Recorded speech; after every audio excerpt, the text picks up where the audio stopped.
Bugün bir şeyin fərqinə vardım. Hətta çoxumuzun əlində ola-ola unutduğu bir şey.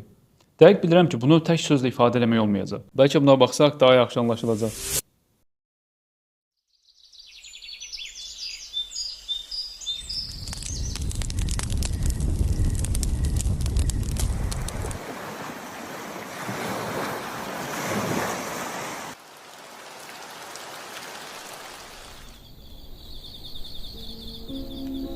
Bilmirəm demək istədiyim tam anlaşıldı yoxsa yox.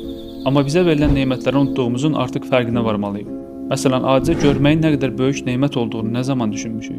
Nəinki düşünmək, ümumən çoxumuz görməyi unutmuşuq. Hətta bunu gözümüz ola-ola edirik. Nə üçün verilib bu göz? Mahiyyəti nədir?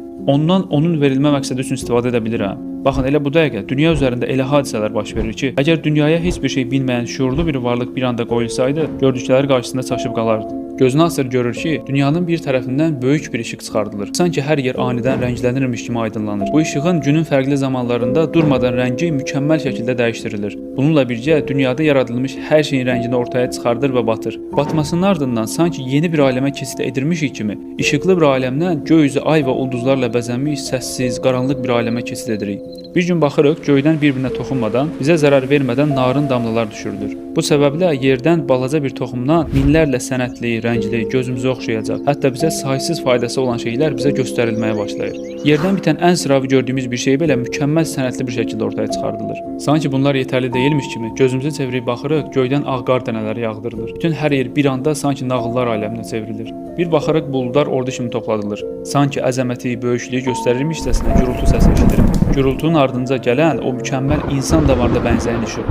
Bir baxırıq minlərlə bəzədilmiş fərqli canlılar hər biri öz işini ağlasığmaz, mükəmməl şəkildə gördürülürlər. Birinin əli ilə bizə geyimlərimiz verilərkən, birinin əli ilə balımız təmin olunur. Bəzisi süd, bəzisi yumurta verərkən, bəziləri də insanları daşıması üçün bizə boyun əydirilir.